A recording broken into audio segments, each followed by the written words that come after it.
Piece number 9, Memories. Grandfather thought that memories color our reality. It is important to spend some time discovering what you really enjoy, where your passion truly lies. No one can do this for you. It is your solitary travail. The result will be memories that will fuel your beautiful lifetime. Many people often speak of some past occurrence with either a religious reverence or an eye-wincing disdain. This key happening colors their life and subsequent actions. It is a piece of personal trauma that stays with them for the remainder of their physical existence and ultimately defines them. Dr. Viktor Frankl tells us that your reality is about perception, our own brand of hope, if you will.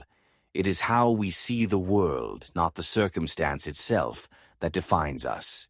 The pessimist resembles a man who observes with fear and sadness that his wall calendar, from which he daily tears a sheet, grows thinner with each passing day.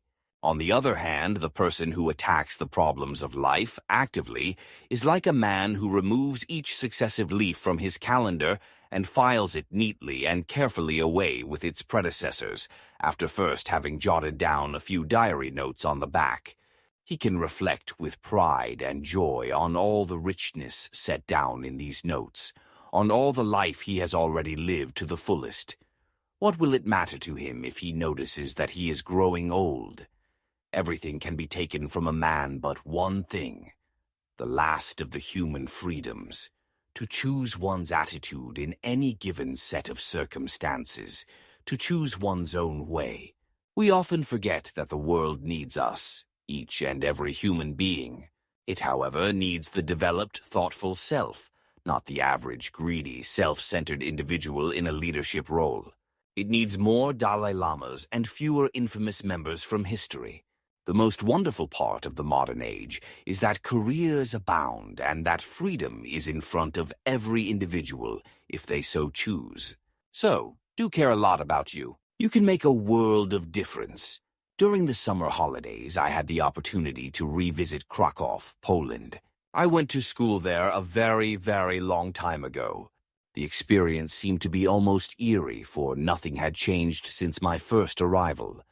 The buildings looked the same, the city had the same sense of slightly aged elegance, and the populace still enjoyed sophisticated dress and traditional balls.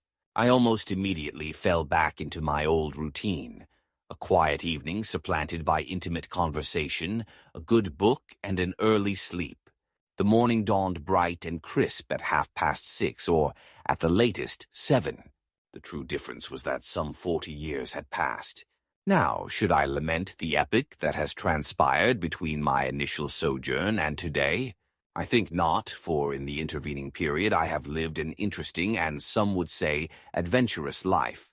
Not all good and not all bad, but to my timid self, almost audacious. Is this not the lesson that we want to impart to our family, friends, and loved ones? Live your life, for it is your life, not the province of someone else. How many people study what an authority figure, parent, mentor, or classmate, tells them to study only to awaken as a 40-year-old, sad, despondent, and miserable?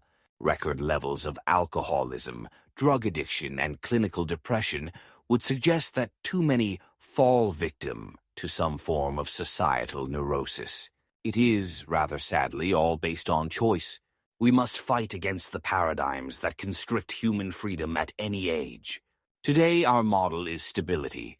We must get a secure, read boring job to be safe and save money.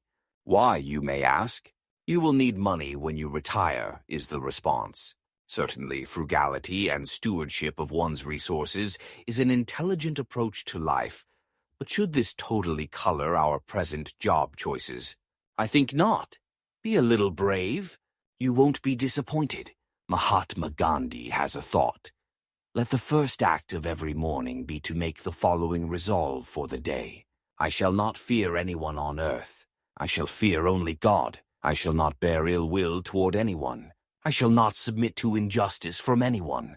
I shall conquer untruth by truth, and in resisting untruth I shall put up with all suffering.